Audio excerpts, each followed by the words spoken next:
औज़ुबिल्लाहिमिनश्शैतानिर्रजीम बिस्मिल्लाहिर्रहमानिर्रहीम। अस्सलाम वालेकुम व्यूअर्स, उम्मीद करता हूँ आप सब खैरियत से होंगे। आज हम एक और न्यू रेसिपी के साथ आए हैं। आज मैं बनाने लगी हूँ beef pulao. Ramzan special recipe इसको बनाऊंगी और इसी के साथ मज़ेदार एक हम रायता बनाएंगे। तो इसके लिए रेसिपी आपने एंड तक देखनी है। तो चलिए अपनी रेसिपी स्टार्ट करते हैं। सबसे पहले मेरे पास दो दरमियानी साइज़ के प्याज हैं और 3 पाव के करीब गोश्त पड़ा हुआ था। गोश्त को मैंने अच्छी तरह से बॉईल कर लिया और इसकी यखनी को अलग कर दिया है। तो चलें अब प्याज को ब्राउन कर लेते हैं हम। और एक चिकन क्यूब मेरे पास पड़ा हुआ है। आपके पास अगर पुलाव क्यूब है तो आप वो भी डाल सकते हैं। दही है ये।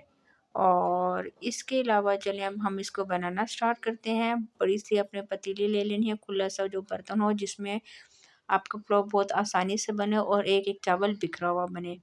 जी, तो ये प्याज मैंने इसमें शामिल कर दी। अब मैं इसमें डाल दूँगी ऑयल। तकरीबन 1 कप के करीब हमने इसमें ऑयल शामिल करना है और ऑयल डालने के बाद अब आपने प्याज को अच्छी तरह से ब्राउन करना है। पुलाव में सबसे अहम चीज़ होती है प्याज की ब्राउन होना, ठीक है। थोड़े से डार्क ब्राउन ये होते हैं। इनका देखें कलर कितना खूबसूरत चेंज हो गया है। अब मैं इसमें शामिल कर दूँगी यखनी का थोड़ा सा पानी, इस वजह से कि प्याज सॉफ्ट हो जाए। पानी एक्स्ट्रा आप देखिएगा कि मैं बिल्कुल भी इसमें शामिल नहीं करूँगी। साथ ही में हम इसमें डाल रहे हैं नमक, ज़ीरा और एक जो चिकन क्यूब पड़ा हुआ था वो। मेरे पास पुलाव वाला क्यूब नहीं था तो मैंने इस वजह से चिकन क्यूब डाला है। आप चाहें तो चिकन पाउडर जो मिलता है वो भी डाल सकते हैं।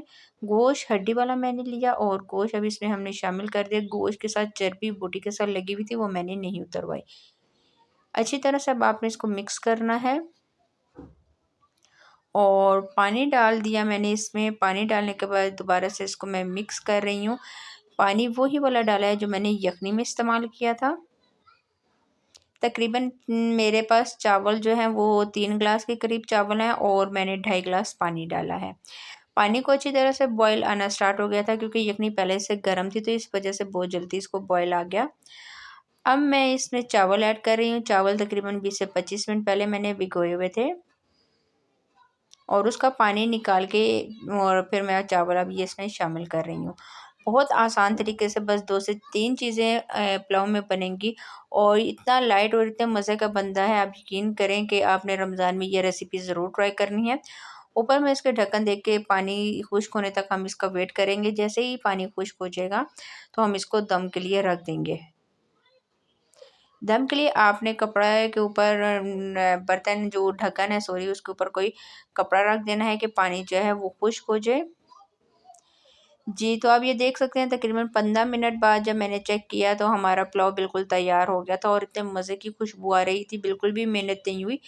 तो अब इसको एक साइड पे रखते हैं और जल्दी से हम तैयार कर लेते हैं अपना सलाद। सलाद के लिए एक मूली ली है, गाजर है और खीरा। उसी के साथ अलावा मेरे पास थोड़ा-सा दही पड़ा हुआ है।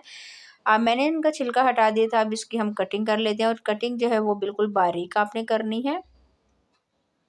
एक खूबसूरत सा बाउल लेंगे और हम इसको अब इस पे काट-काट के डालते जाएँगे। आप चाहें तो इसमें टमाटर और प्याज भी शामिल कर सकते हैं, लेकिन प्याज और टमाटर मैं नहीं डाल रही। हम सिर्फ़ ये 3 सब्ज़ियाँ डालेंगे। आपने सब्ज़ी जो भी शामिल करें कुछ भी आपने उसको पहले ज़रूर वॉश करें, ठीक है? और दही को अच्छी तरह से अब मैं बीट कर लेती हूँ। तकरीबन 1 कप के करीब मेरे पास दही पड़ा हुआ था। दही को आपने अच्छी तरह से बीट कर लेना है कि ये क्रीमी फॉर्म में आ जाए। अच्छी तरह से ये बीट हो गया। अब मैं इसमें डाल दूँगी नमक। नमक आपने अपने टेस्ट के बराबर इसमें शामिल करना है। तकरीबन मैं हाफ़ टी स्पून के करीब नमक डाल रही हूँ और हाफ़ टी स्पून ही मैं इसमें डालूँगी ज़ीरा। दोनों चीज़ें डालने के बाद दोबारा से आपने इसको करना है मिक्स।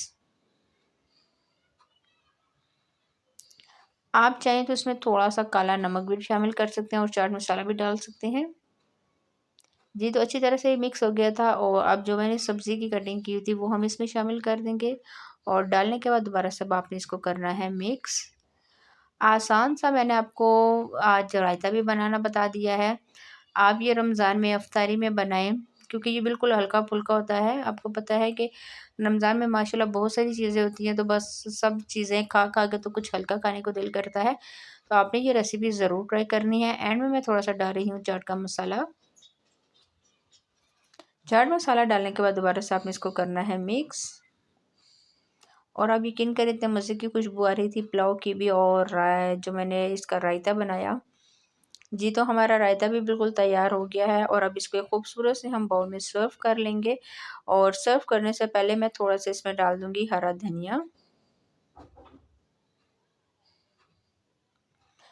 जी, तो हरा धनिया डालने के बाद दोबारा से मैं थोड़ा-सा इसको मिक्स कर रही हूँ। इसका मतलब कि इसकी खूबसूरती बढ़ाने के लिए मैंने इसमें हरा धनिया डाल दिया।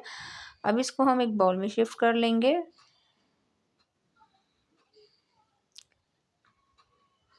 जी, तो बाउल में मैंने डाल दिया है। खूबसूरत सा एक मैंने बाउल लिया और मैंने रायते को इसमें डाल दिया। तो चलें अब आपको पुलाव का भी दिखा देते हैं, पुलाव की फाइनल लुक। जी, तो आज की हमारी रेसिपी ये है, बहुत जल्दी से बनने वाली पुलाव और साथ में उसका रायता। आपने ये रेसिपी ज़रूर ट्राई करनी है, ट्राई करके मुझे कमेंट्स में बताना है कि आज की रेसिपी आपको कैसी लगी। आज के लिए इतना ही, इंशाल्लाह नेक्स्ट वीडियो में आपके साथ मुलाकात होगी एक और न्यू रेसिपी के साथ। तब तक के लिए मुझे दीजिए इजाज़त, दुआ में याद रखिएगा। अल्लाह हाफ़िज़।